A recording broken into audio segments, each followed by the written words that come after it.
Las fases creativas en la vida de Jung. A los 70 años, Jung respondió en una carta a la pregunta de las fases en la vida de un hombre.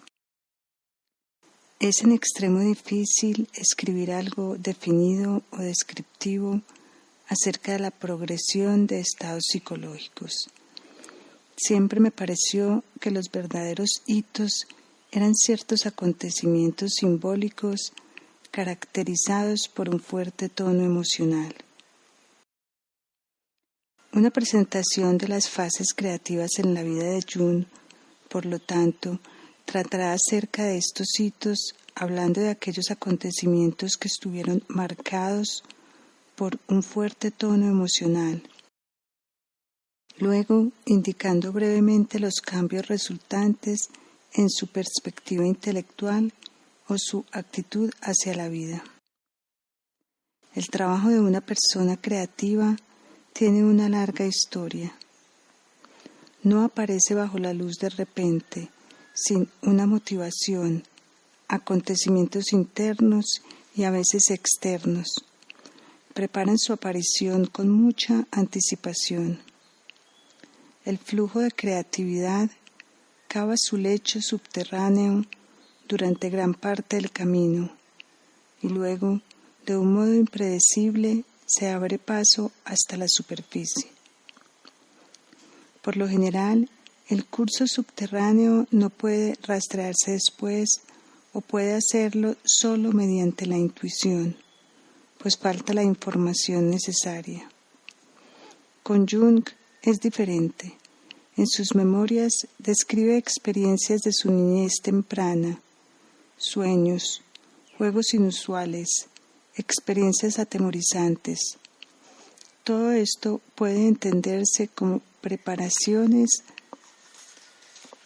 para las posteriores fases creativas de su vida. Son las primeras indicaciones del genio que estaba luchando para encarnar en él, y revelan la ley interna que dio forma a su destino. Sin embargo, hasta el momento decisivo, sigue siendo una pregunta sin respuesta. El hecho de si la ruptura tendrá éxito o no, si el hombre soportará la embestida del genio creativo o si se quebrará debajo de él. Quiero citar uno de los sueños de la niñez de Jung, pues permite un vistazo del demonio oculto de creatividad y presagia un destino. Ocurre en el 4º o 5º año de su vida, una fase que, como la pubertad, la mitad de la vida y el momento antes de la muerte, está marcado por una intensa actividad del inconsciente y un número mayor de grandes sueños. El niño descubre un hoyo en la tierra con escalones que conducen hacia abajo, a las profundidades. Vacilante y temeroso, baja y llega a una cortina verde que bloquea su visión. Se siente intrigado y la aparta a un lado, y detrás de ella encuentra un bello trono de oro en el extremo de una larga habitación. En el trono está sentada una cosa gigantesca como el tronco de un árbol, que llega casi hasta el techo. Consiste de piel y carne con vida, y tiene una cabeza con forma de como, pero carece de rostro o pelo. En el cráneo hay un solo ojo que mirar fijamente hacia arriba. Alrededor de su cabeza hay un resplandor de luz que ilumina todo el cuarto. El niño tiene la sensación de que esta cosa está a punto de descender del trono y arrastrarse hacia él. Está paralizado de terror. En aquel momento, desde fuera y por encima de mí, la voz de mi madre exclamaba: «Sí, míralo, es el devorador de hombres». Aquello intensificó mi terror aún más y me desperté sudando y muerto de miedo. El ambiente subterráneo del sueño señala un acontecimiento que aún es completamente inconsciente. El poder, la majestad y el misterio reside todo en este demonio fálico, un tremendum cuya sola visión paraliza al niño de terror. Pero esta imagen del sueño también tiene un aspecto por completo diferente, muy positivo. La forma del demonio, como también la luz que irradia de él y el ojo que mira hacia arriba, lo caracterizan como un espíritu viviente, creativo y perceptor que mora en las oscuras profundidades de la psique. La imagen de la madre en el sueño es igualmente ambivalente. Ella misma permanece invisible. Solo se oye su voz que invita al niño a observar la criatura con más atención. Pero retira la invitación como en modo burlón, señalando sus cualidades asesinas y realmente tienta al niño a huir. Su llamado parece poseer el secreto designio de impedir el fatídico encuentro de su hijo con el demonio. Si el niño hubiera de ceder a esta tentación maternal, no se emprendería una aventura peligrosa, un destino no sería satisfecho. Así, la madre amable, comprensiva y adorada presenta un peligro tan mortal con su hostil contraparte. Además, sabemos por las leyes de los acontecimientos de los sueños que el demonio fálico se muestra tan amenazador y terrorífico porque es negado y no al revés. Visto a la luz de psicoanálisis, el destino de un hombre siempre se forma en el punto donde está su miedo. Jung recuerda en sus memorias que experimentó una figura fálica como un dios subterráneo que no ha de ser nombrado, que se le apareció a lo largo de su juventud como el antagonista del confiable e inteligente Señor Jesús. Fue una revelación no buscada, aterrorizante, una iniciación dentro del reino de las tinieblas. Jung finaliza su descripción de este sueño. Mi vida intelectual tuvo sus conocimientos inconscientes en ese momento. En realidad, la ambigüedad de ambas figuras del sueño y la tensión entre ellas expresan el motivo fundamental de su trabajo. El hombre suspendido entre los opuestos. El niño experimentó los opuestos como Cristo, Lucifer, luz, tinieblas, que significa también bien o mal, o consciente, inconsciente. Unos años más tarde, el sueño se hizo realidad. Jung cayó en un conflicto neurótico entre la creatividad y la inercia. Regresaremos a este punto más adelante.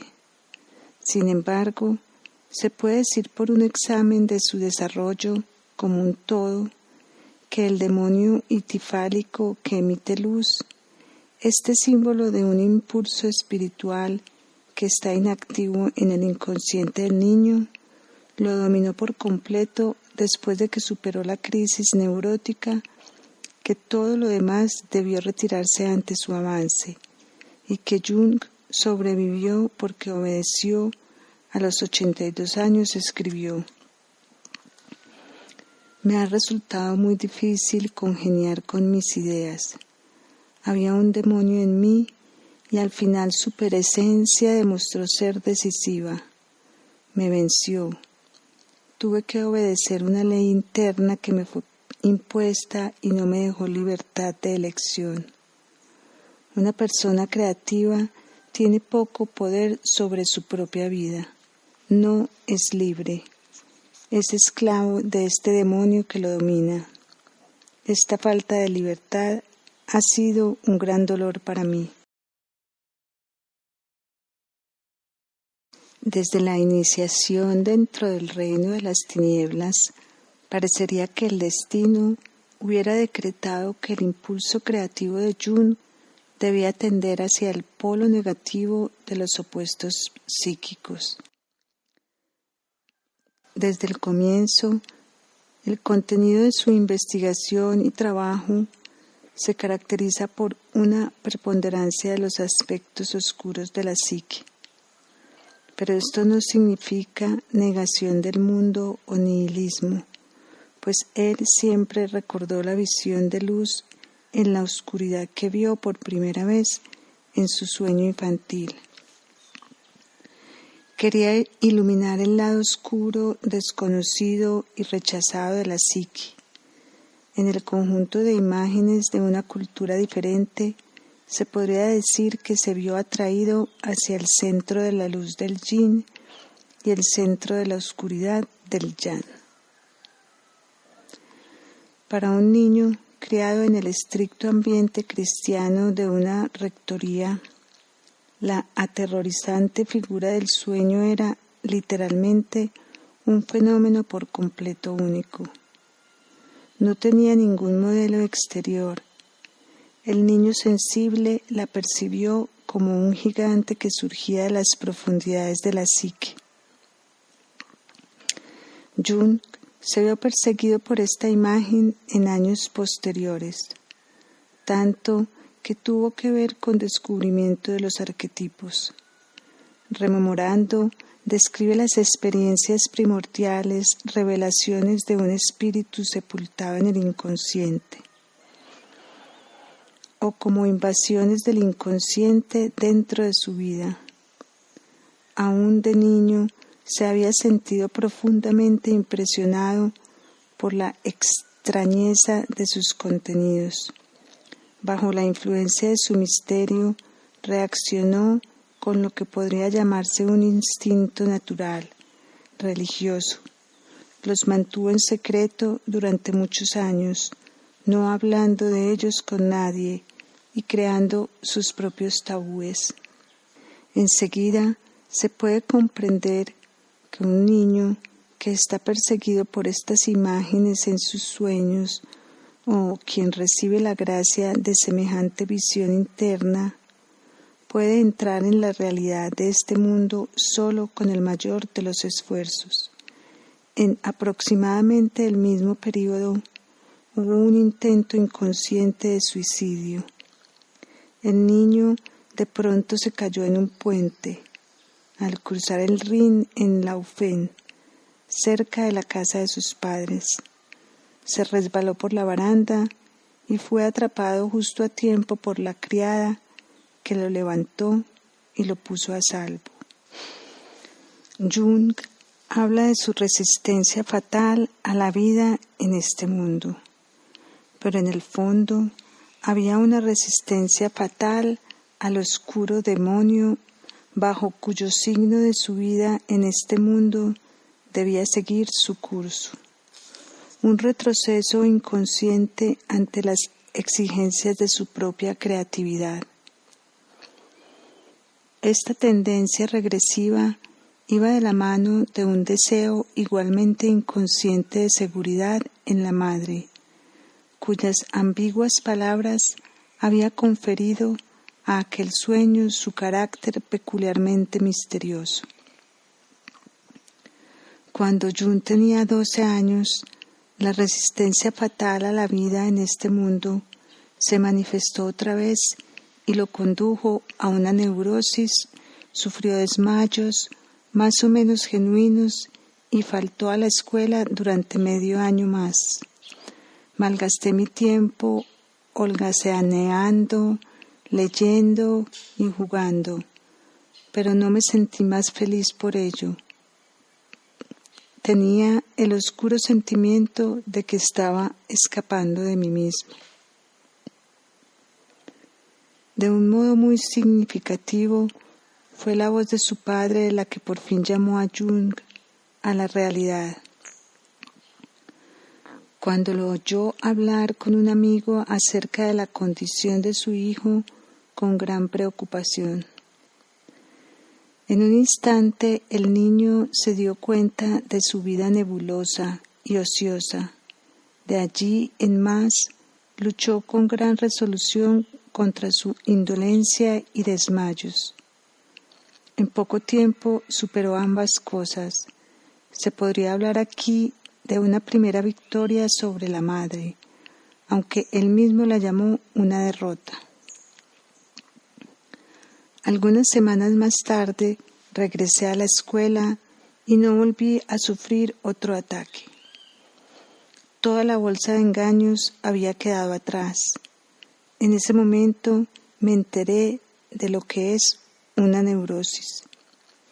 El resultado de esta situación fue una estudiada puntillosidad y una diligencia inusual. Aquellos días vieron el comienzo de mi conciencia, ejercitados no para guardar las apariencias, ni para llegar a significar algo, sino por mí. Este fue el tributo de Jung al mundo de su padre, y hasta su vejez siguió siendo el sine qua non de su investigación y su actitud hacia la vida. A los 76 años escribió en una carta en inglés: «Por el momento estoy sufriendo la maldición de escribir cartas. Solo a través de la sumisión a obligaciones detestables se puede ganar un cierto sentimiento de liberación que provoca un ánimo creativo. A la larga no se puede robar la creación». Después de la derrota de la neurosis, la vida de Jung siguió durante bastante tiempo, sin ninguna dificultad especial. El anhelo de seguridad y la peligrosa inercia fueron derrotados. La puerta del otro mundo se había cerrado, y con todo ello, la fase preparatoria de su creatividad llegó a su fin. Los años siguientes están colmados de trabajo, amistad y la alegría de vivir como colegial, estudiante y joven psiquiatra. En 1903, a los 28 años, se casó con Emma Rauschenbach y en 1906 se mudó a su propia casa en Kuznach, cerca de Zúrich.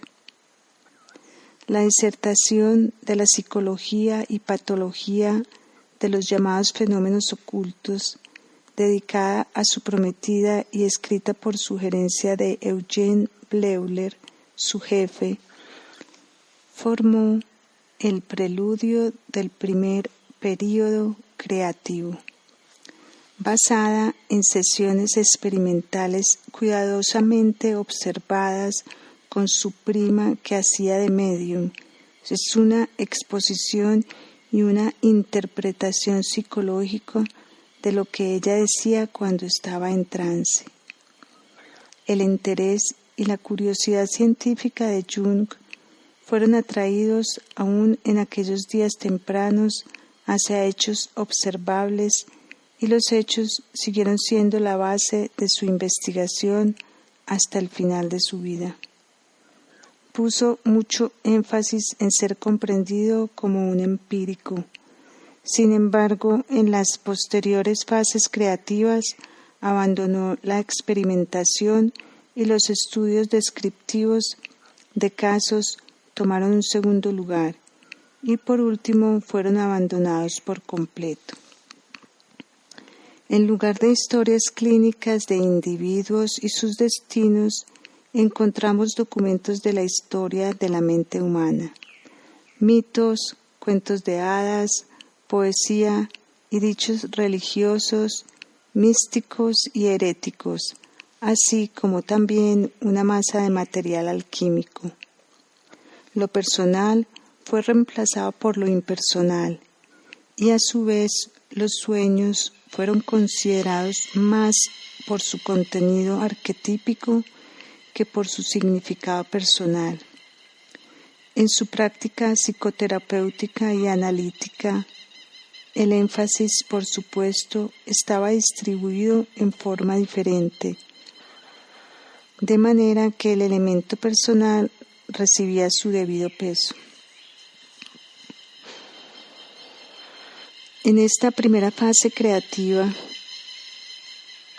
el interés de Jung se dirigió más hacia los aspectos oscuros de la psique, el reino de lo oculto, el fondo inconsciente y su complejo matizados con sentimientos que descubrió por medio de los experimentos de asociación y sobre todo el mundo caótico de los insanos en la psicología de la demencia precoz en 1907 y el contenido de la psicosis en 1908. Luchó por comprender las manifestaciones y síntomas de los enfermos mentales que hasta el momento habían sido desechados como tonterías y por descubrir una estructura ordenada en el caos psíquico. Contra todas las opiniones psiquiátricas de entonces, logró alcanzar su meta afuera de una infinita paciencia, perseverancia y empatía.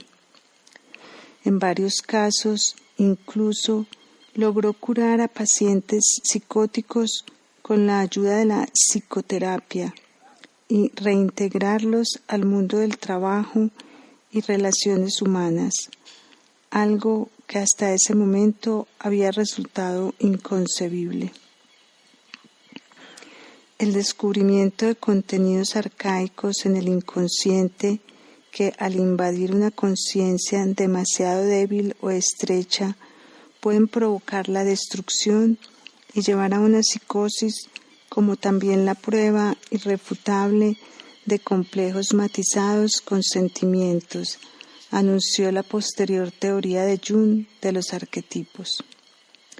Podemos trazar una línea recta desde su disertación doctoral acerca de fenómenos ocultos por diversas etapas de su trabajo, hasta la exposición del principio de la sincronicidad medio siglo después.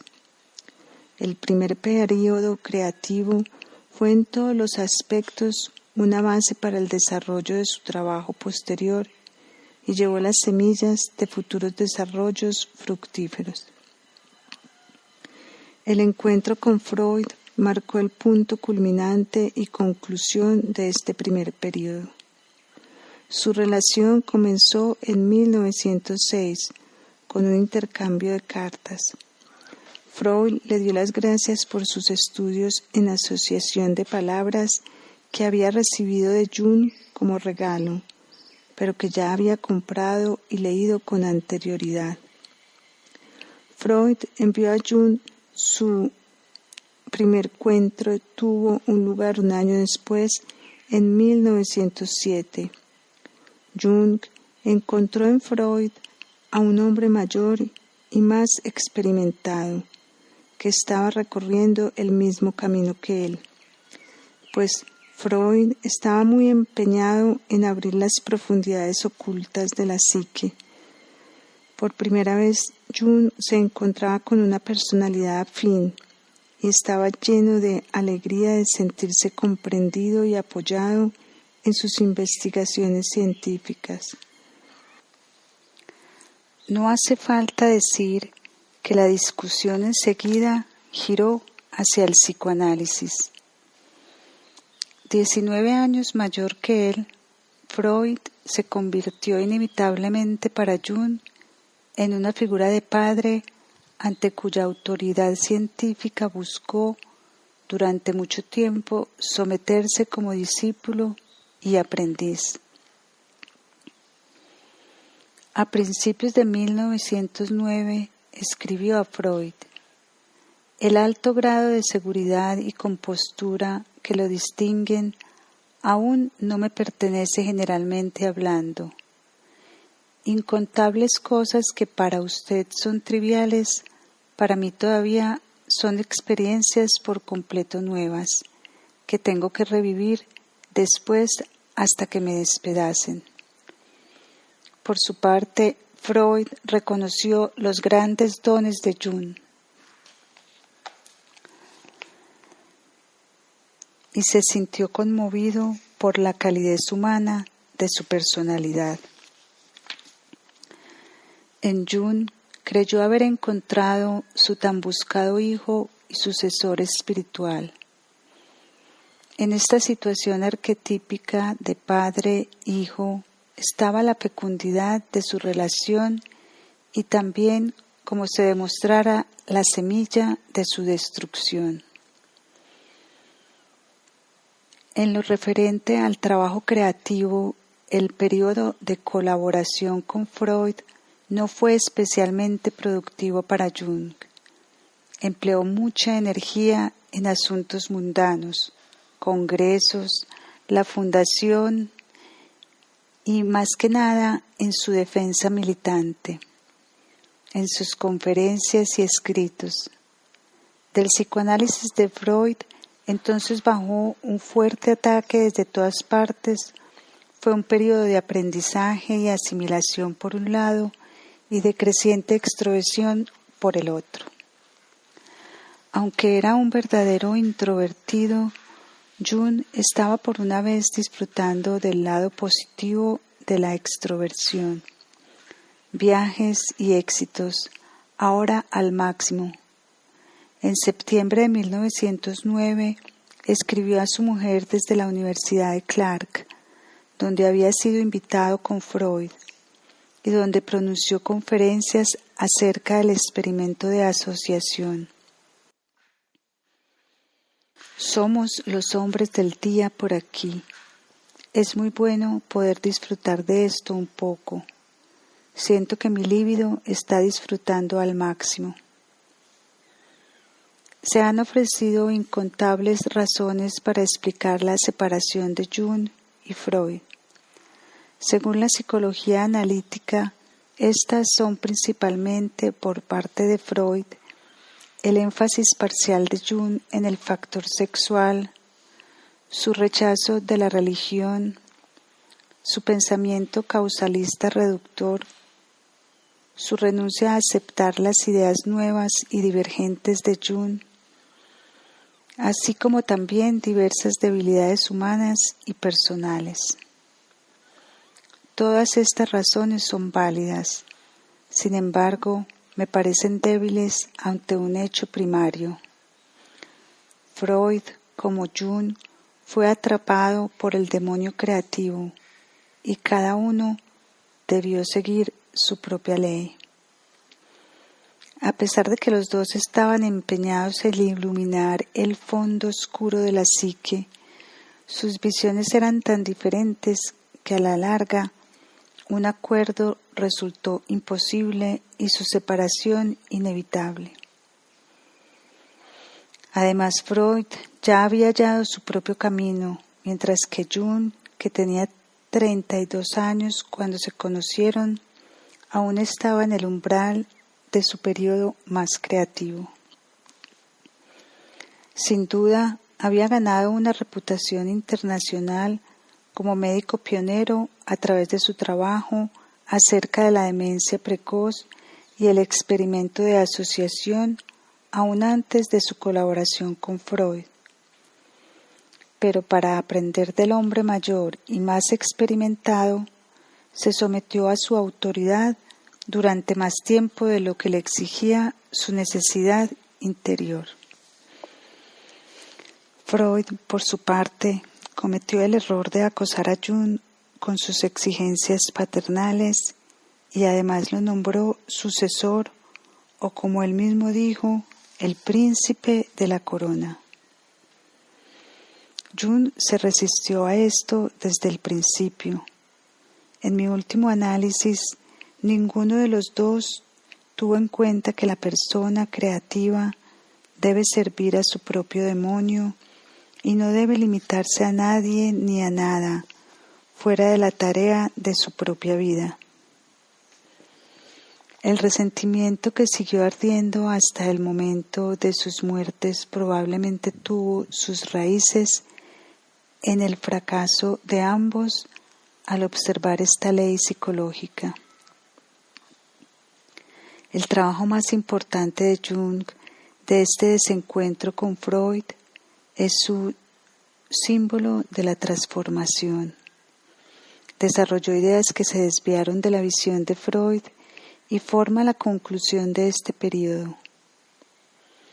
La preparación para él se remonta a 1909, cuando Jung retomó una vez más, después de años de descuidarlos, sus estudios de mitología y de historia de la religión. Estaba profundamente impresionado, pero se sentía incapaz de organizar la masa de material hasta que por casualidad cayó en sus manos la serie fantástica de una joven norteamericana desconocida, una pre-psicótica, cuyas fantasías provenían directamente del inconsciente. El contenido principal de la serie tenía que ver con el héroe y su confrontación con la madre.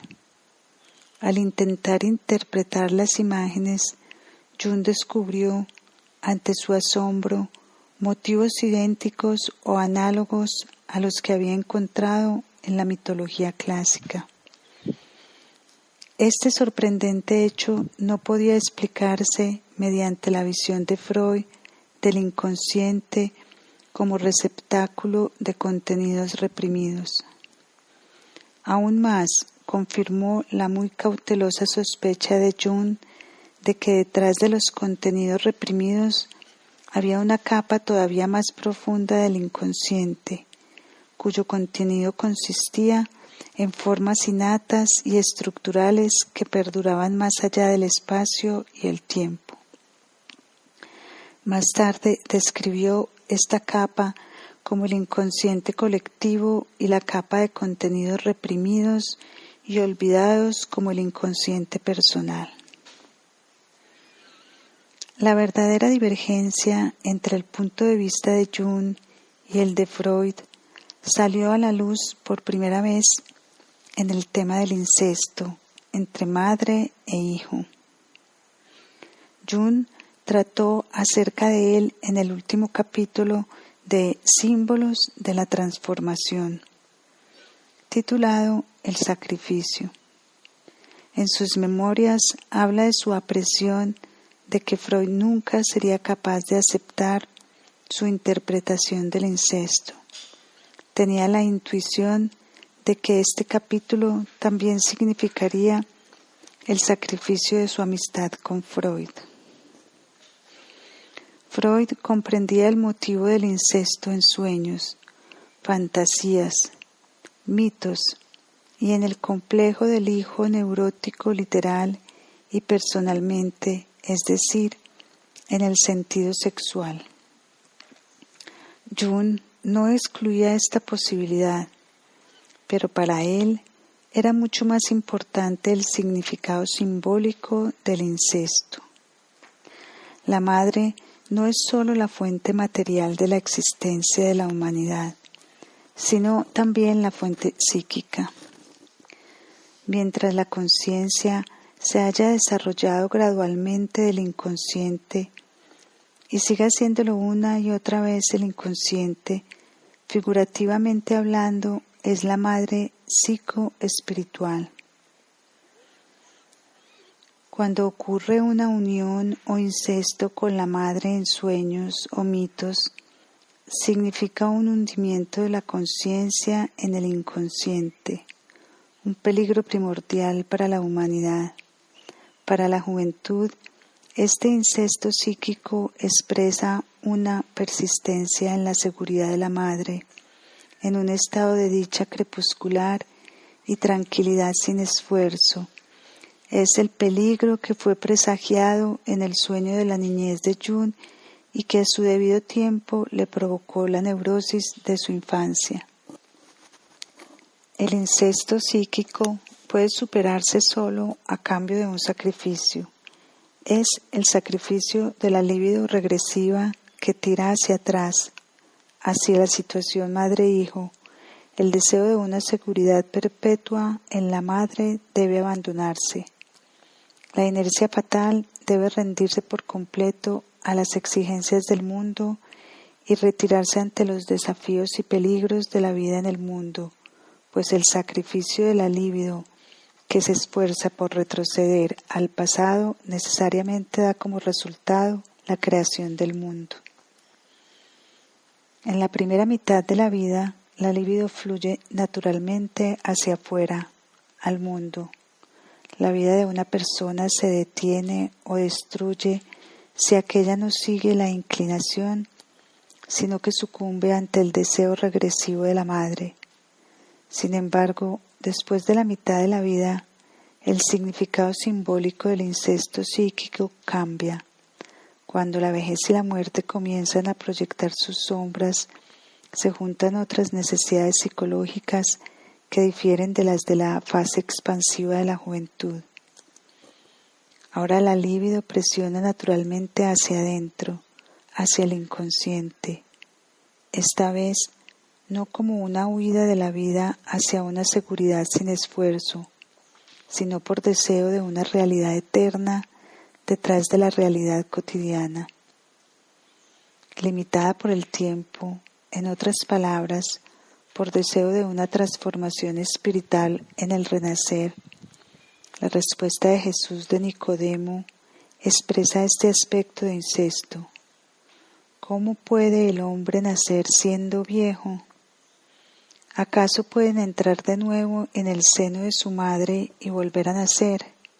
Jesús respondió, en verdad, te digo, que quien no naciere del agua y del Espíritu no puede entrar en el reino de los cielos.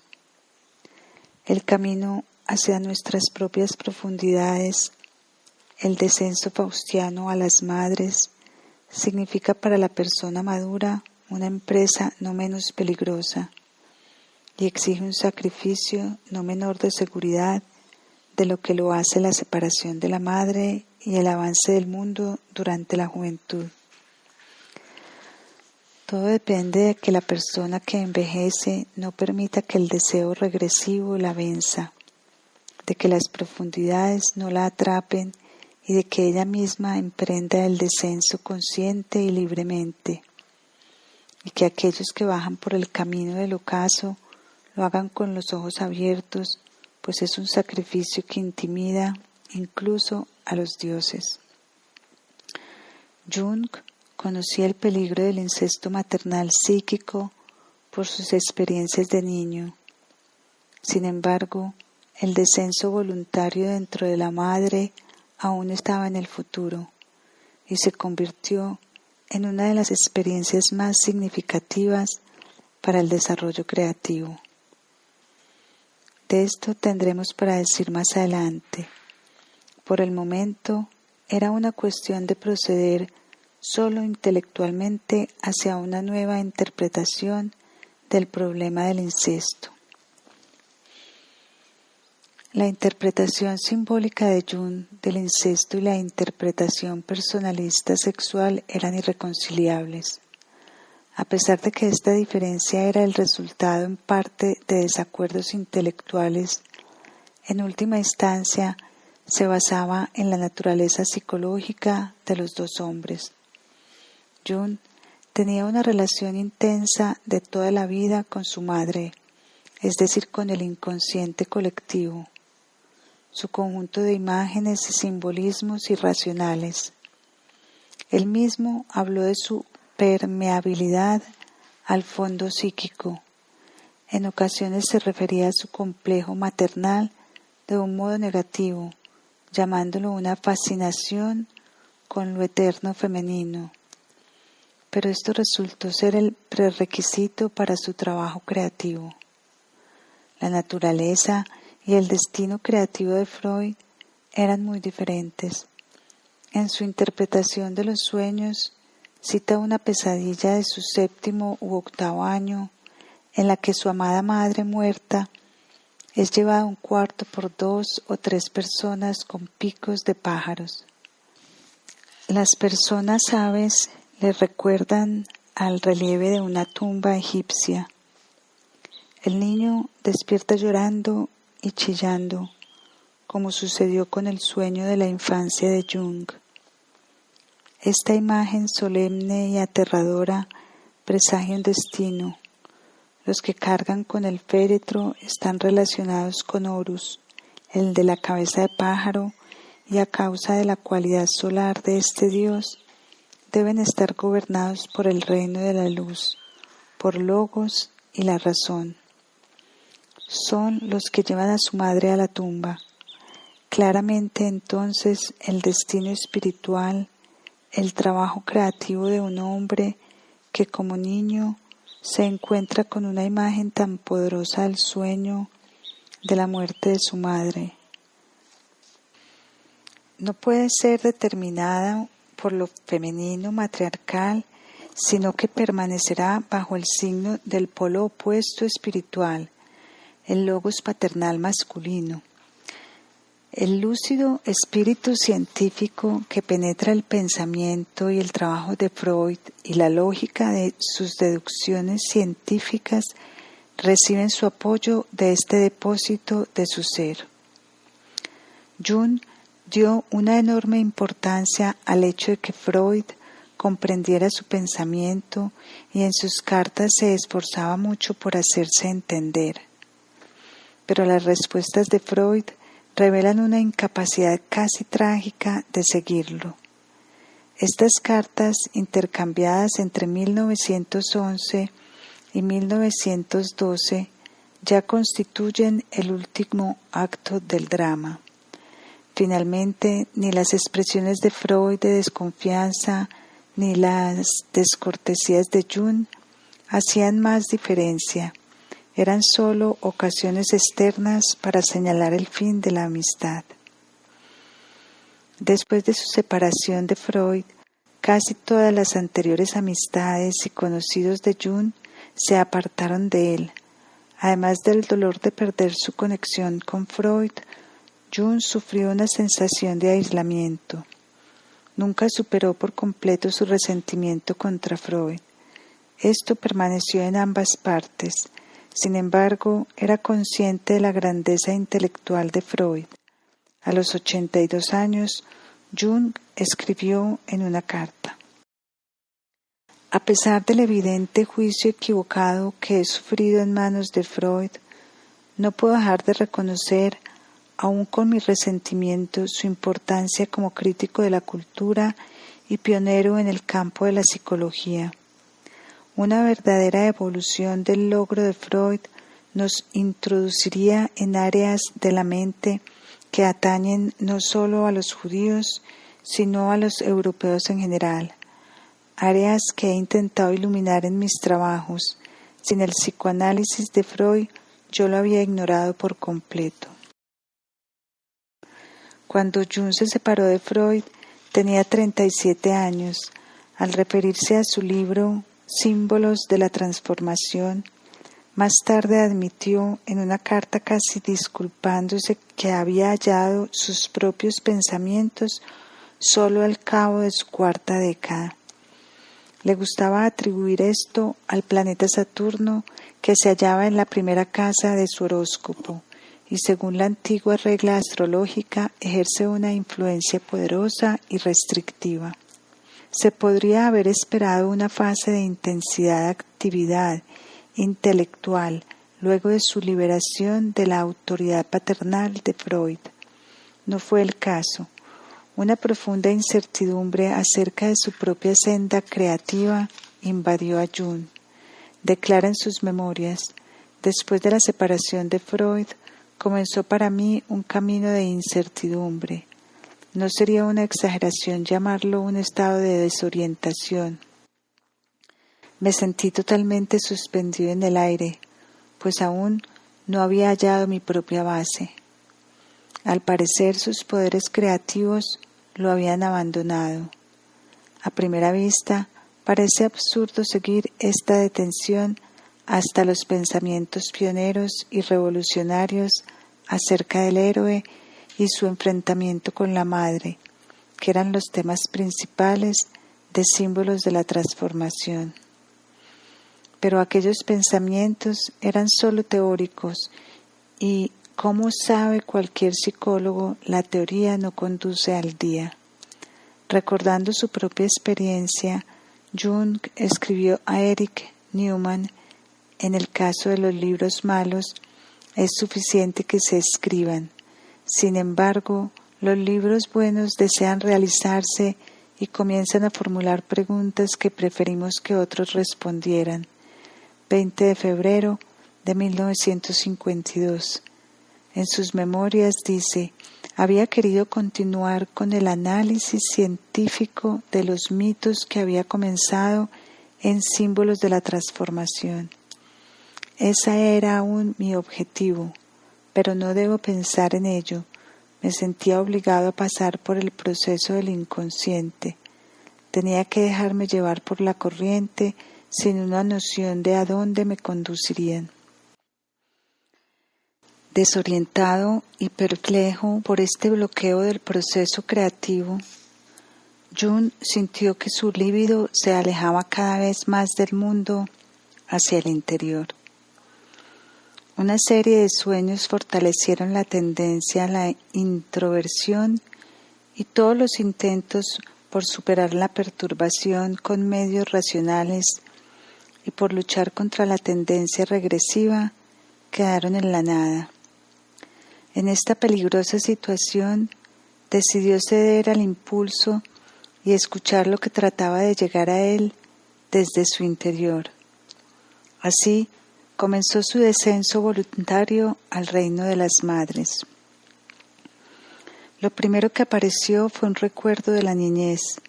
Se vio jugando apasionadamente con cubos.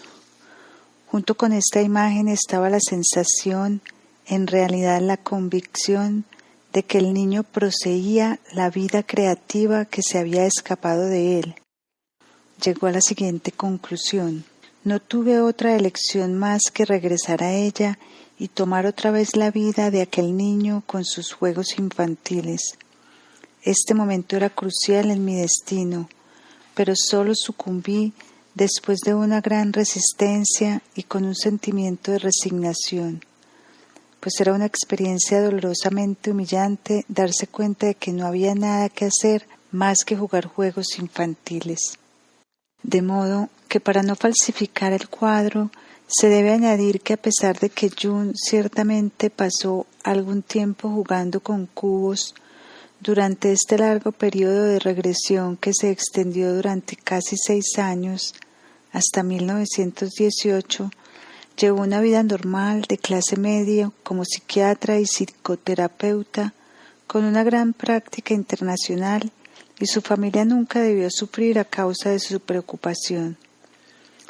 Durante la Primera Guerra Mundial se desempeñó como comisionado de salud y en 1918 se convirtió en comandante de los prisioneros de guerra británicos internacionales en el Château d'Eau, por lo cual recibió una mención de los británicos. Jung pagó su tributo al mundo con creces. Visto desde fuera, su descenso a las profundidades y la confrontación con el inconsciente estaban en la periferia de su vida, pero visto desde dentro, estaban en el mismísimo centro. Es característico que mientras era comandante en el Château d'Eau, tuvo intuiciones decisivas que iniciaron una nueva fase creativa. De ello tendré más que decir más adelante. El juego de construcción fue solo un preludio, un rite d'entrée. Liberaba una serie de fantasías y también ejercía un efecto calmante sobre las emociones unidas a estas imágenes interiores.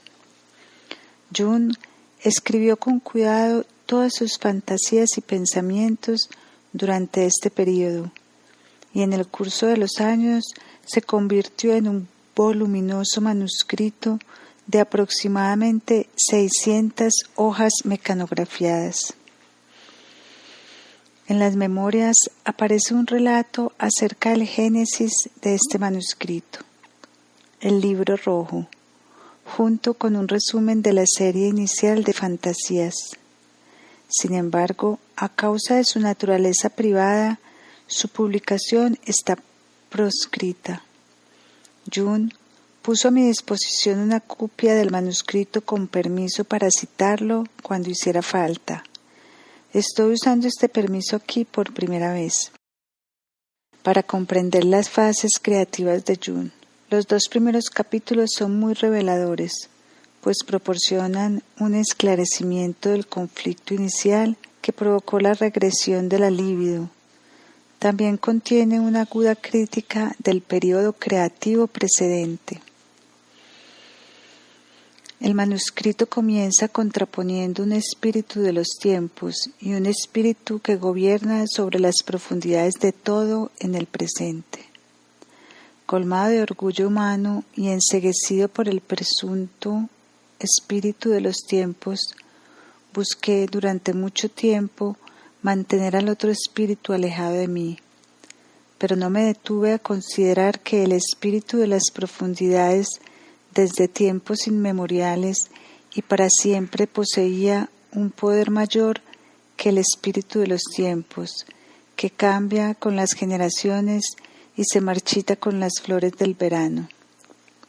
El espíritu de las profundidades cogió mi entendimiento y todo mi conocimiento y los colocó al servicio de lo inexplicable y paradójico, o más bien lo que así les parecería a las personas de esta época.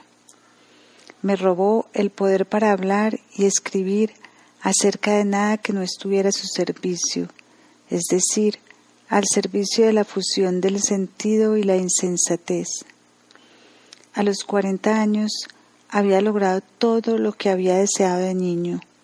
Había ganado fama, riqueza, conocimiento y la mejor fortuna humana.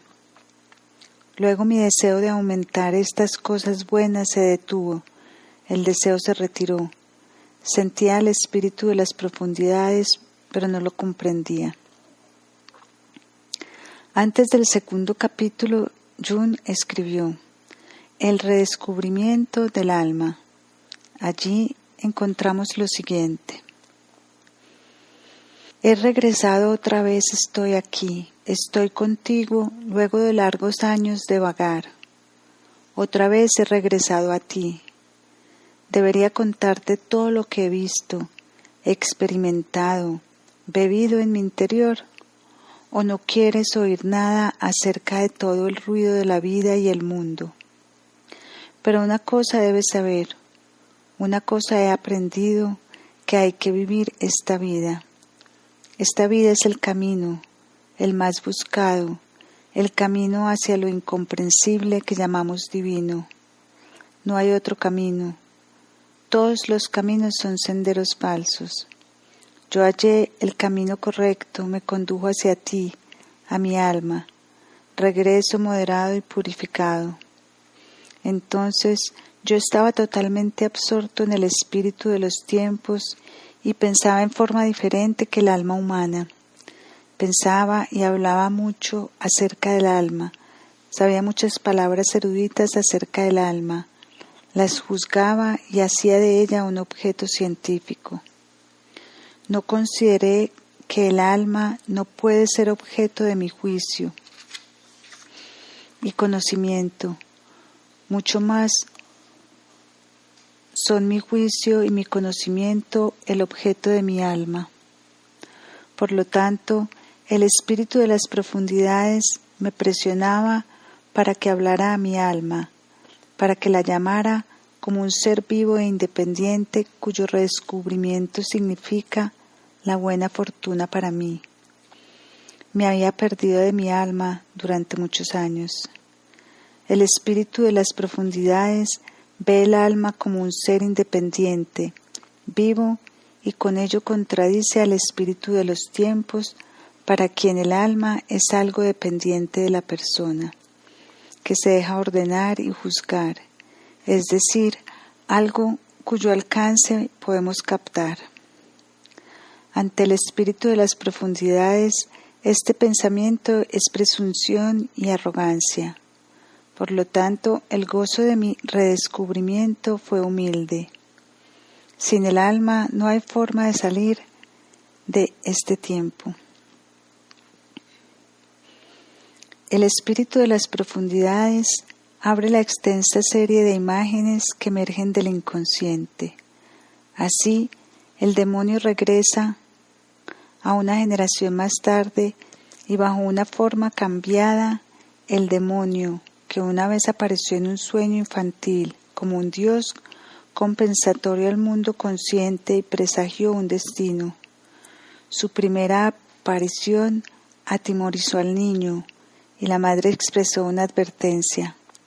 Ahora Jung dice, durante mucho tiempo busqué mantener al otro espíritu alejado de mí, pero a causa de que el período precedente había sido vivido y vivido por completo, ahora en la mitad de su vida había alcanzado el punto en que la enantiodromía podía comenzar y la libido que había sido dirigida hacia el mundo podría regresar al interior.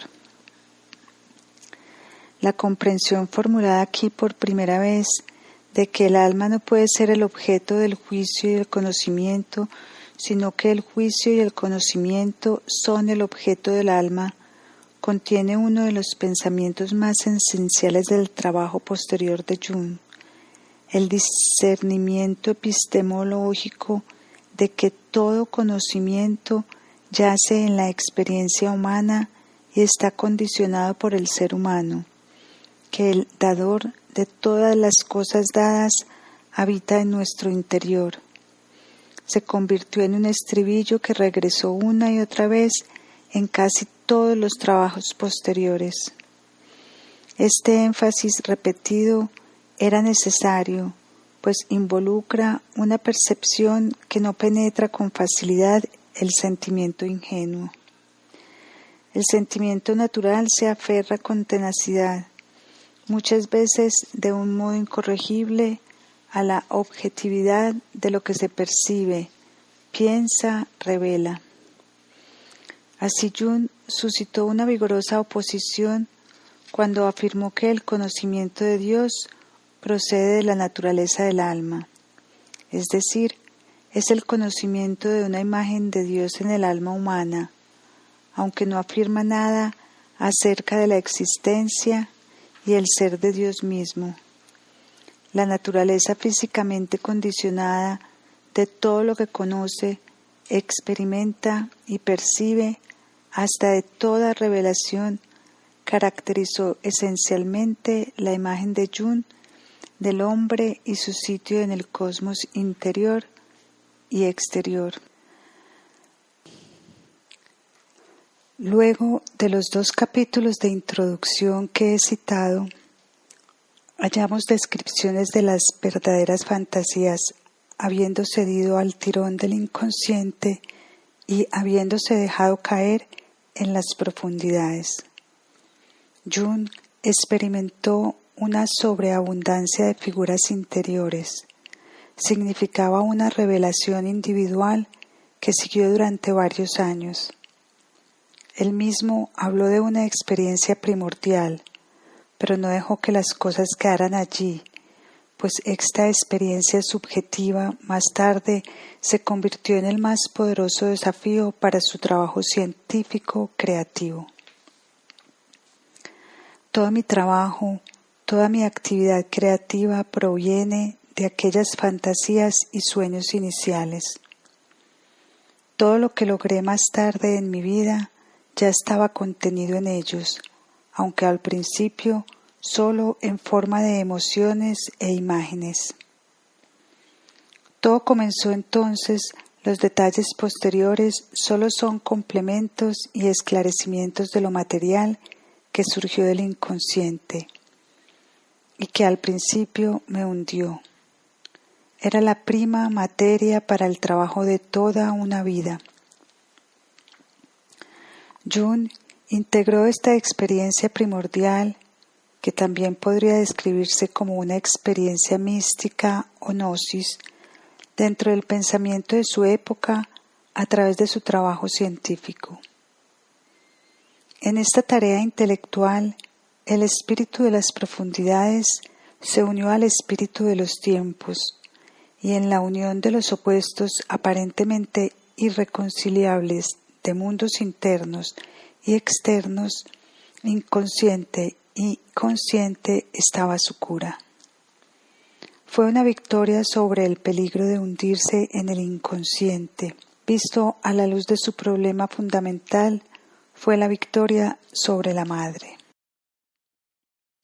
Jun salió de este viaje por la noche y el mar convertido en un hombre diferente. Había superado a la madre y su propio espíritu ahora llevaba la marca de lo maternal femenino. Un seno receptor y fructífero que podía dar a lo desconocido y lo extraño formas familiares. La integración de lo maternal también alteró su imagen del alma, el ánima. Una figura de ánima más joven emergió en lugar de una madre ánima. En aquel momento conoció a Tony Wolff, que se convirtió en su ayudante en la penetración intelectual del mundo de las imágenes psíquicas y siguió siéndolo hasta que murió en 1953. Alquímicamente, ella fue su Soros mústica. La psicoterapia habría de beneficiarse a través del experimento de Jung con el inconsciente, pues de él desarrolló el método de la imaginación activa, como una forma de meditación psicológica y una ayuda para traer a la conciencia los contenidos inconscientes. Más tarde comparó el mundo de imágenes que había emergido a la luz, esta mina de sentimientos y emociones, con el mundo que abrían las drogas psicodélicas. Pero mientras que hay que trabajar para los productos de la imaginación activa y por aquella razón están de acuerdo con el desarrollo espiritual del individuo, el mundo mágico de la experiencia con drogas llega como un regalo no merecido, con el resultado de que el inconsciente se vuelve cada vez más despiadado con respecto a sus exigencias y la tarea de asimilar sus contenidos más difícil que nunca. Al comienzo de la fase regresiva, Jung se vio enfrentado a la elección entre seguir con su prometedora carrera académica en la universidad o continuar su experimento para poner las cosas en claro con el inconsciente. A pesar de que la elección no fue fácil para él, sacrificó su carrera profesional, pero se basó en lo que él mismo formuló como más importante subespecie a eternitas. Esta decisión fue como un voto y lo mantuvo hasta su muerte. Dice en sus memorias: fue entonces que dejé de pertenecerme solo a mí mismo. Dejé de tener derecho a hacerlo. De allí en más, mi vida perteneció la generalidad. En las visiones y fantasías le había llegado un mensaje como de un poder superior, que iba dirigido no solo a él, sino a sus prójimos. Llevar a cabo la tarea de su vida requirió toda su energía y una completa sumisión a lo transpersonal. Después de unos 4 años, la regresión se fue calmando. Fue en 1916 cuando Jung sintió el primer impulso de darle forma. Como resultado produjo los 7 sermones de los muertos, una suerte de poema en estilo gnóstico que difiere de las otras fantasías por su lenguaje y contenido concentrados. Resume las ideas más esenciales de su fantasía y por lo tanto es una reflexión de las fases de introversión que ahora llegaba a su fin y un examen previo del futuro trabajo. La conferencia de Jung en francés, La estructura del inconsciente, también señala a 1916 como un año importante en el intento por primera vez presentar, aunque en forma de bosquejo, sus experiencias en forma científica. 12 años más tarde volvió sobre la conferencia y la transformó en su ensayo de seminario, Las relaciones entre el ego y el inconsciente. Esta fase de regresión en extremos notables y crítica llegó a un fin definitivo en 1918. Fue el concepto de individuación ya bosquejado en los 7 sermones lo que le dio alivio, paz mental y la voluntad de regresar al mundo de la investigación científica, pues el proceso de individuación provoca la conjunción de opuestos por la que Jung había luchado durante los años precedentes.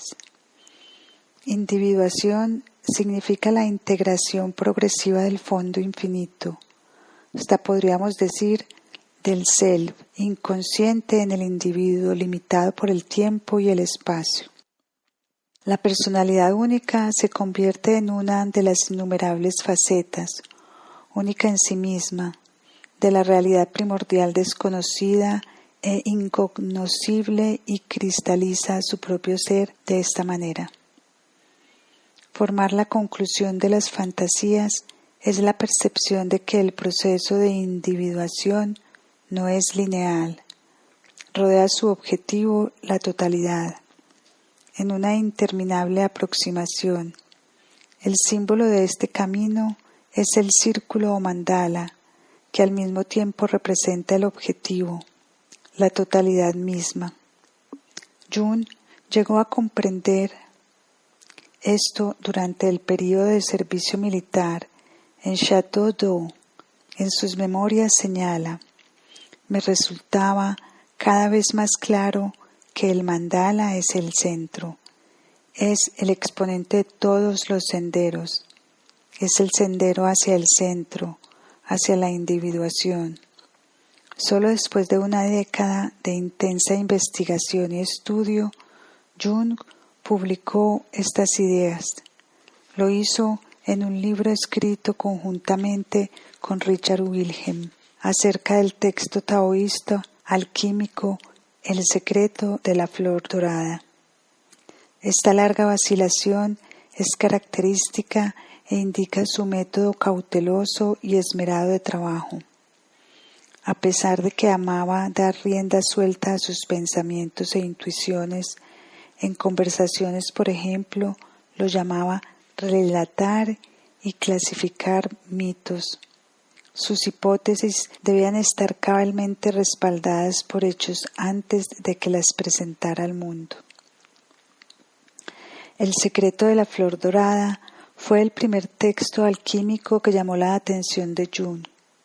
Cuando trabajaba en su comentario europeo, la experiencia que ya había tenido en sus estudios mitológicos se repitió y profundizó.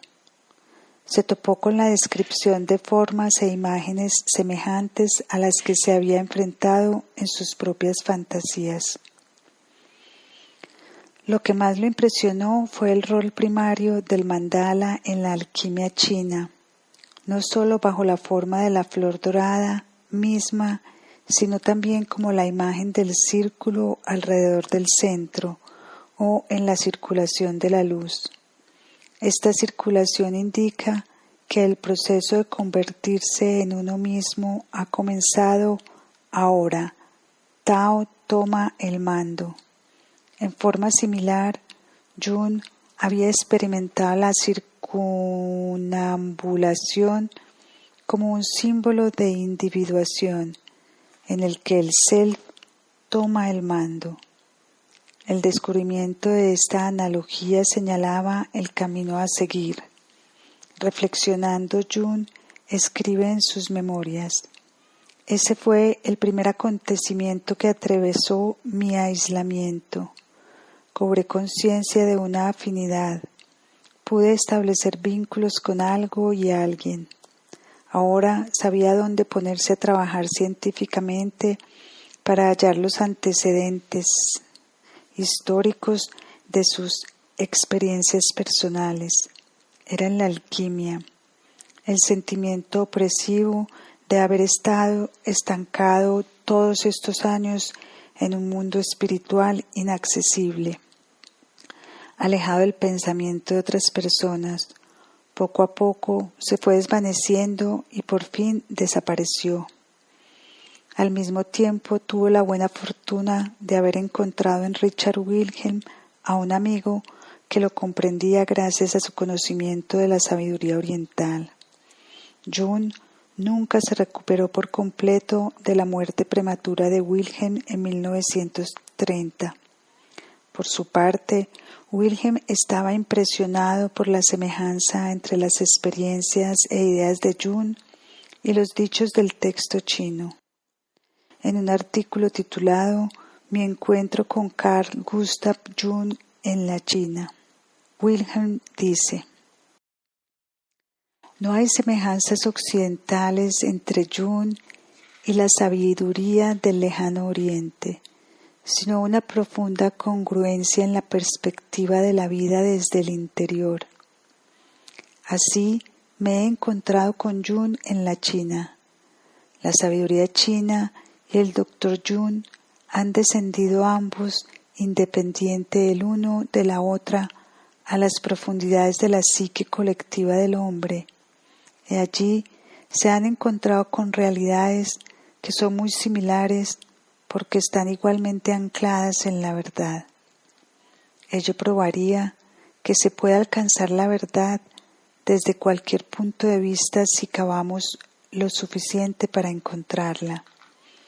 Y la congruencia entre el científico suizo y los antiguos sabios chinos solo demuestra que ambos tienen razón, pues ambos han hallado la verdad.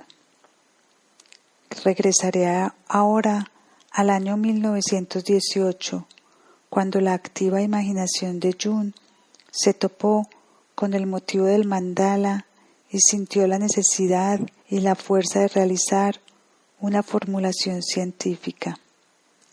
El primer trabajo importante que apareció fue Tipos psicológicos en 1921. Las preparaciones para este libro se remontan muchos años, probablemente hasta la época de su separación de Freud.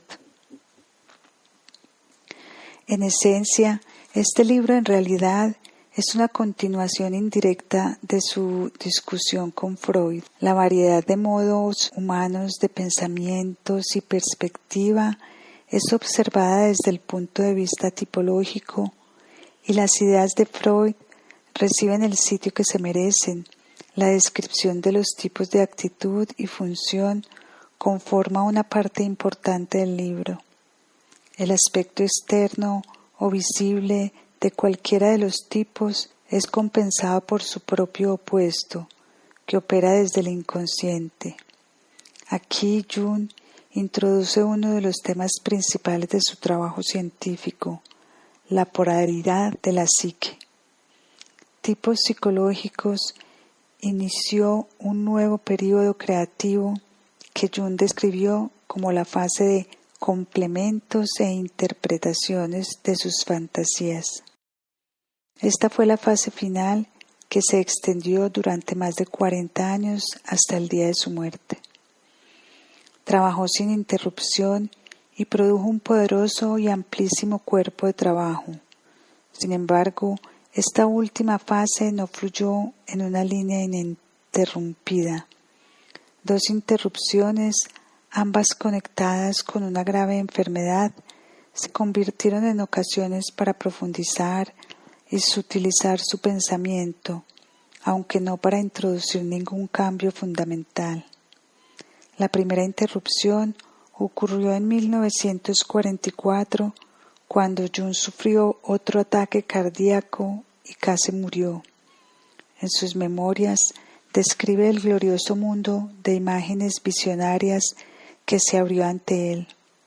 Fue otra sumersión en el mundo maternal del inconsciente colectivo, del que emergió enriquecido luego de su recuperación. Las visiones alcanzaron su punto culminante en la boda mística, la conjunción del par cabalístico Malchut, la boda del Cordero, la hierogamia de Hera y Zeus. Estas visiones colmaron a Jung de un gozo indescriptible. Uno no puede imaginar la belleza e intensidad de sentimiento durante las visiones.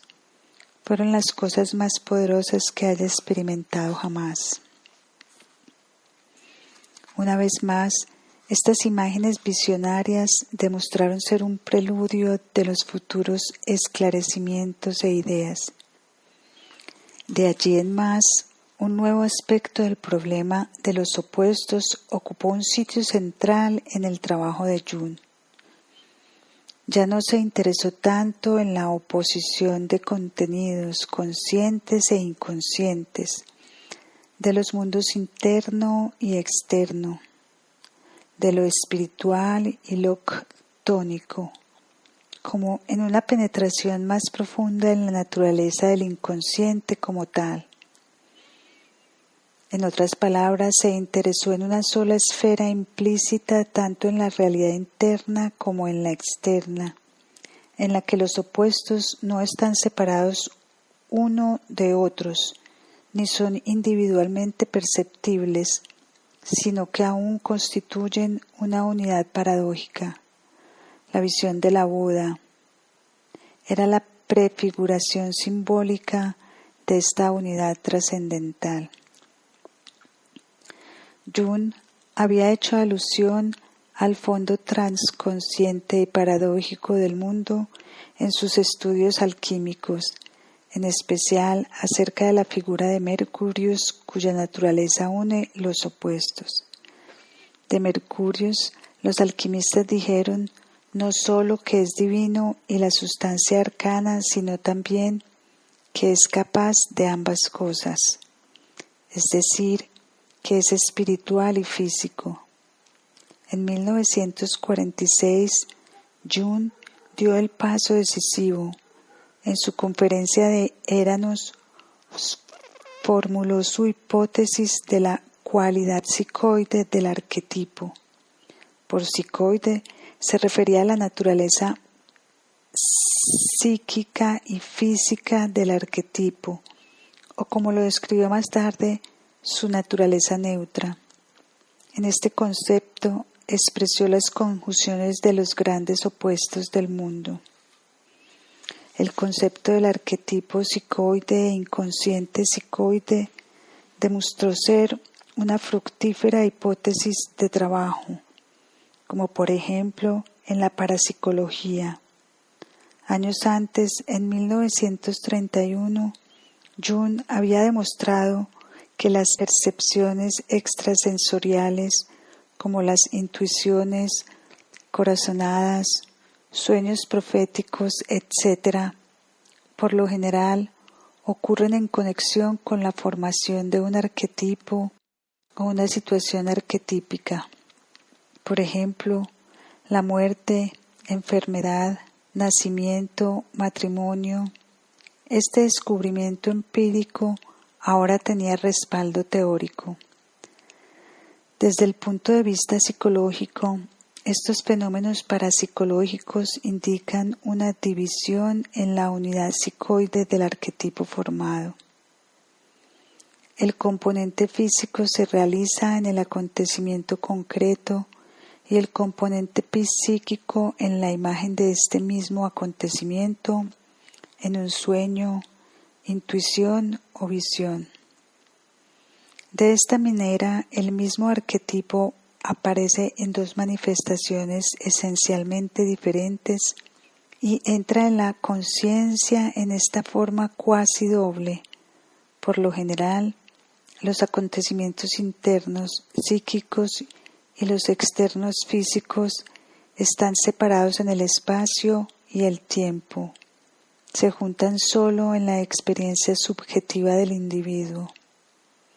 Un sueño muestra aquí y ahora un acontecimiento lejano y una intuición que ocurre hoy percibe lo que sucederá dentro de 2 semanas o meses. En esta condensación de espacio y tiempo, algo de la unidad psicoide original del fondo trascendental se vuelve visible o sujeto a experiencia, explicando así la sensación del misterio, maravilla o espiritualidad que normalmente acompaña a estos extraños fenómenos. Las reflexiones más importantes de Jung acerca de un fondo unitario de naturaleza psicoide o neutra se encuentran en su último trabajo importante, Misterios, en especial en el último capítulo, La conjunción, que durante mucho tiempo temió escribir a causa de su formidable contenido.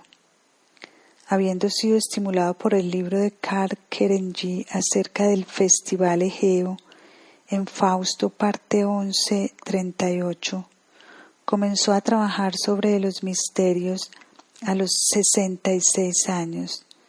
Terminó los 2 volúmenes 16 años más tarde. Con la hipótesis de un mundo trascendental unitario, Jung había alcanzado los límites de su comprensión. Sus formulaciones acerca de este tema son muy cautelosas. No sabemos si lo que en el plano empírico consideramos físico no es, en lo desconocido, más allá de nuestra experiencia, idéntico a lo que, de este lado de la frontera, distinguimos de lo físico como psíquico. En esa realidad trascendente, lo físico y lo psíquico parecen ser idénticos. Sin embargo, este pensamiento sigue siendo un postulado, puesto que el hombre no está en posición de realizar declaraciones definitivas de ningún tipo acerca de la naturaleza del ser en su totalidad. Sin embargo, Jung encontró apoyo en una comparación entre el psicoanálisis y la microfísica, tema de numerosas conversaciones amistosas con el físico Wolfgang Pauli. La microfísica se está abriendo paso en el misterio desconocido de la psique, y las dos ciencias han desarrollado conceptos que son notablemente análogos. Esta analogía tiene que ver con la bien establecida relatividad del tiempo y el espacio en aquellas capas psicológicas más profundas y sobre todo con el concepto de que se complementan. Este último concepto prosigue de la relación entre el consciente y el inconsciente, y también de la penetración epistemológica de que el objeto de investigación es sólo la experiencia o conocimiento de este objeto, pero no el objeto mismo.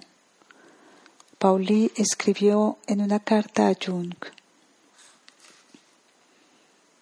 de hecho, el físico esperaría una correspondencia psicológica a esta altura, pues al parecer la situación epistemológica con respecto a los conceptos consciente e inconsciente ofrece una analogía muy íntima a la situación complementaria en la física. Cada observación del inconsciente, es decir, cada comprensión consciente de contenidos inconscientes, tiene un efecto reactivo incontrolable sobre estos mismos contenidos.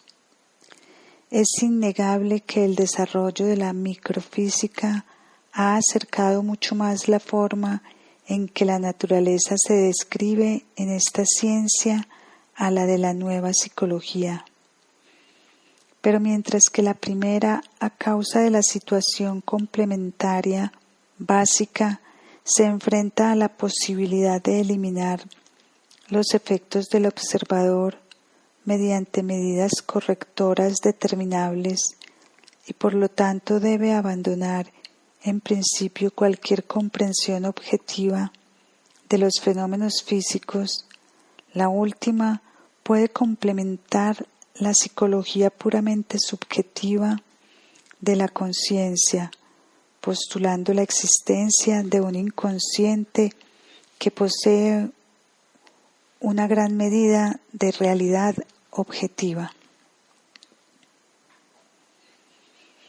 A través de las analogías acentuadas por Pauli la hipótesis de que el sujeto de ambas ciencias era uno solo ganó probabilidad. En otras palabras, la multiplicidad del mundo parece descansar sobre una base de unidad. Estas reflexiones teóricas iban de la mano de investigaciones de naturaleza psicológica más práctica. Aquí el tema era la manifestación del monocosmos trascendental en la relación entre el hombre y la mujer. Jung abordó este tema en la psicología de la transferencia. Apareció en 1946, observado psicológicamente el arquetipo unificador del self, que opera desde la esfera transconsciente, quiere realizarse en el hombre y la mujer afectados por Eros. Ello se produce mediante una creciente diferenciación y profundización de la relación para la que los alquimistas acuñaron la frase etapas de conjunción. Cada relación auténtica y completa es penetrada por el sentimiento de eternidad, pues en el fondo el infinito monocosmos que se ha dividido se reúne en los dos amantes. Jung escribió en una carta en inglés: el misterio viviente de la vida siempre se oculta entre dos, y el verdadero misterio que las palabras no pueden traicionar ni los argumentos pueden disminuir. 12 de agosto de 1960. La confrontación con el monocosmos paradójico finalmente condujo a Jung a un paso decisivo en su psicología de la religión. Fundamentalmente, todo su trabajo debe comprenderse como una declaración psico-religiosa, una interpretación progresiva de lo inmortal que llena, rodea y conduce al hombre en forma consciente e inconsciente. El trabajo de mi vida es esencialmente un intento de comprender lo que otros, al parecer, pueden creer. Carta, 21 de mayo de 1948. El problema de los opuestos ha desempeñado un rol en sus escritos religiosos desde el comienzo. Solo puedo tocarlo aquí. Por una parte, tenía que ver con sus reflexiones acerca de Jesús y el diablo. Por otra, con Jesús y la lápiz alquímica. En esta conexión tendió a elevar a la esfera de lo divino el aspecto femenino oscuro y crónico que encontró en el inconsciente del hombre moderno. Este numen contradecía la imagen triple de Dios, pero al añadir un cuarto dominante la convertía en una cuaternidad, símbolo de la totalidad. Este aspecto religioso del problema de los opuestos surgió de su interpretación de documentos históricos y sobre todo de las experiencias religiosas de hombres modernos que no siempre piensan en términos de formulaciones dogmáticas. Jung trató por primera vez estos hechos e ideas en psicología y religión. Apareció en 1937, varios años antes de las interrupciones del último período creativo. No fue sino hasta mucho más tarde que otro aspecto del problema de los opuestos cobró fama. Ya no eran los dominantes antagonistas complementarios y más o menos independientes, sino más bien una polaridad original en la imagen de Dios como tal, en particular la imagen de Dios del Antiguo y el Nuevo Testamento. Desde un punto de vista psicológico, una imagen de Dios está más cerca del terreno inexpresable y misterioso de la psique y el mundo cuando más claramente podemos percibir su carácter paradójico intrínseco, es decir, cuanto más se destaca su inmanente contrariedad. En el fondo, uno encuentra entonces lo tónico y lo espiritual en la misma imagen de Dios, la luz junto a la oscuridad, el poder creativo junto a la voluntad destructiva, el bien y el amor junto a la ira y la injusticia. Durante mucho tiempo, Jung se resistió a dar una formulación definitiva a esta contrariedad en la imagen de Dios judeocristiana. Era consciente de que a través de la crítica de la imagen de un Dios justo y bueno estaría dañando una tradición antigua y profundamente arraigada. Pero también sabía que en todas las épocas había registros de hombres piadosos que no habían retrocedido ante la visión del lado oscuro de la imagen de Dios. De hecho, estos aspectos nunca se mencionaron en el Antiguo y Nuevo Testamento. En medio de este conflicto, Jung, ahora de 77 años, volvió a enfermarse gravemente. Esta es la segunda interrupción en su fase creativa final. Invadido por un frenesí, escribió su respuesta a Job, como por un impulso interior. Si existe algo parecido al espíritu que atrapa a uno por el pescuezo, así fue como este libro cobró forma. Escribió en una carta el 17 de julio de 1951. Respuesta a Job es la exégesis psicológica de un texto bíblico, pero también una confesión, y ello explica su pasión. La naturaleza confesional del libro se afirma en una carta que Jung escribió en febrero de 1954 a un clérigo inglés que había discutido respuestas a Job. El atributo burdo es suave en comparación con lo que uno siente cuando Dios le disloca la cadera o cuando mata al primogénito.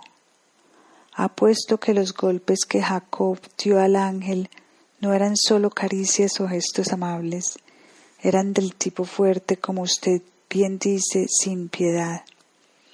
Ese es un lado de mi experiencia con lo que se llama Dios. Burdo es un término demasiado débil para él. Crudo, violento, cruel, sanguinario, infernal, demoníaco serían mejores. El que no haya sido directamente blasfemo se lo debo a mi domesticación y amable cobardía. Y a cada paso me sentí obstaculizado por una visión beatífica de la que prefiero no decir nada. Podemos lamentar la reticencia de Jung, pero cualquier otra cosa era inconcebible considerado su lealtad a su trabajo, que fue escrito bajo el hecho del espíritu de las profundidades.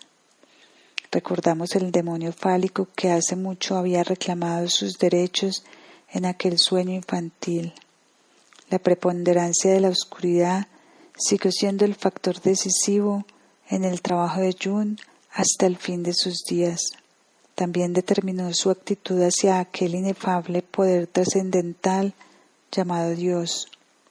Uno puede amar a Dios y debe temerle.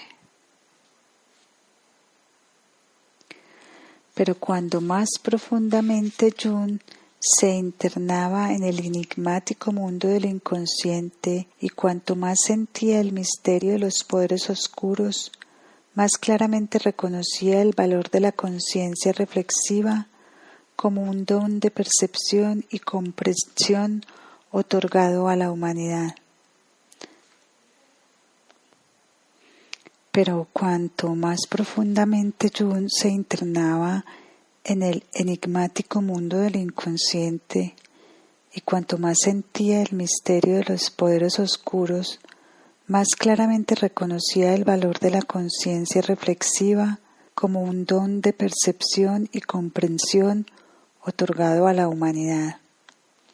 Esto de ninguna manera contradice una obra dedicada al espíritu de las profundidades. Solo gracias a una conciencia igualmente poderosa, incorruptible y valerosa, podía llegar a cobrar forma. La conciencia es la virtud suprema, pues dirige el conocimiento hacia la existencia de mundos internos y externos. Los mundos claros y oscuros de esta manera los cubre en realidad. Jung habló en sus últimos años acerca del milagro de la conciencia reflexiva y del significado cósmico de la conciencia, formulado en idioma religiosa. El hombre es el espejo que Dios sostiene ante él, o el órgano sensorial con el que comprende su ser. Carta 28 de marzo de 1953. Al comienzo, Jung veía la fuente de la creatividad en el inconsciente y sus poderes autónomos. De anciano puso especial énfasis en la resonancia creativa de una conciencia que se yergue firme contra la embestida del inconsciente y no vacila cuando sucede algo incomprensible. Al comprender, crea realidad, aun cuando se detiene ante lo inexplicable y deja sin cuestionar los misterios de la vida. Sin embargo, la conciencia tiene otro aspecto: comprender al mundo y a nosotros mismos y conocer la polaridad de la psique nos obliga a adoptar una actitud más reflexiva y modesta hacia la vida, y en especial una actitud más tolerante hacia nuestro prójimo. La conciencia se convierte en un desafío ético que surge desde el interior. Una gran responsabilidad recae sobre el individuo, pero también lo dota de un verdadero valor humano. Hoy, más que nunca, es obvio que la vida misma depende de la conciencia responsable de cada individuo. La inconsciencia de los seres humanos y su hundimiento en una masa más o menos irresponsable preocupó a Jung profundamente y arrojó una sombra sobre sus últimos años. Con aprensión vio los peligros que surgen cuando no se reconoce la verdad de las profundidades y su oscuridad no se soporta ni se esclarece, sobre todo previo catástrofes que amenazaban la existencia de la especie humana. Demasiados pocos lo escucharon y comprendieron la cuestión. A pesar de todos los honores mundanos, Jung se sintió como la voz de quien clama en el desierto. La tristeza y la aprehensión se ven reflejadas en las palabras proféticas del vidente. No es la presunción lo que me impulsa, sino mi conciencia como psiquiatra que me pide que cumpla con mi deber y prepare a aquellos pocos que quieran oírme para acontecimientos futuros que concuerdan con el fin de una era. Para ser franco, me preocupan todos aquellos a quienes los acontecimientos en cuestión toman desprevenidos y están desconcertados por su naturaleza incomprensible. Lo que Jung ofrecía contra los peligros inminentes no era una recomendación para el gobierno de grupos o naciones, sino una conciencia siempre mayor, dolorosamente lograda y difícil de soportar por parte del individuo o de muchos individuos. Todo el futuro, toda la historia del mundo surge en última instancia como una suma gigantesca de estas fuentes ocultas en los individuos. En nuestras vidas más privadas y subjetivas somos no solo los testigos pasivos de nuestra era y sus víctimas, sino también sus constructores. Nosotros construimos nuestra época. Así también, un cambio en la actitud del individuo puede provocar una renovación en el espíritu de las naciones. La creatividad se mantiene como un contrapeso si cada avance en el conocimiento y el poder del mundo exterior es compensado por una consideración aún más apasionada hacia el espíritu de las profundidades o del inconsciente. Frente a las inauditas posibilidades de viajes espaciales, manipulaciones biológicas y la aniquilación total de la vida en nuestro planeta, el conocimiento y la conciencia deben profundizarse proporcionadamente para impedir que la omnipotencia del hombre provoque la destrucción y cause catástrofes sobre nuestras cabezas. En vista de la disposición masiva de la humanidad, Jung se mostró escéptico con respecto a las posibilidades de un desarrollo psicológico semejante y se sintió oprimido por su conocimiento de las explosiones autónomas que en cualquier momento pueden desatarse en las profundidades y destruir a la raza humana. El mundo hoy, dijo en 1957, cuelga de un hilo fino, que es la psique del hombre. Aún siendo un anciano, Jung nunca fue el sabio que estaba por encima de la vida, que amaba y sabía cómo disfrutar. Su sabiduría era de una clase diferente, era la sabiduría de un hombre que había observado las profundidades del corazón humano, incluyendo el propio, pero sufría bajo la enorme paradoja de la existencia. Su actitud hacia su propia muerte, además, no fue una indiferente aceptación. Se quejaba muy humanamente acerca de la brutalidad de la vejez, que lo despojaba de sus poderes uno a uno. Pero había descubierto que la psique alcanza una esfera de eternidad, y así llegó a convencerse de que no termina ni siquiera con la muerte. Aunque relegó sus pensamientos acerca de este tema al área de relatar mitos, le confirieron una paz interior. Con respecto a su trabajo, tuvo la sensación al final de su vida de que había hecho y dicho todo lo que había estado en su poder. 4 meses antes de su muerte, a los 86 años, escribió en una carta: «Solo puedo señalar que cada libro fue escrito con toda la responsabilidad que pude reunir, que fui honesto y he presentado hechos que en sí mismo no son anticuados. No quisiera que se destruyera ninguna de mis publicaciones y sostengo todo lo que he dicho».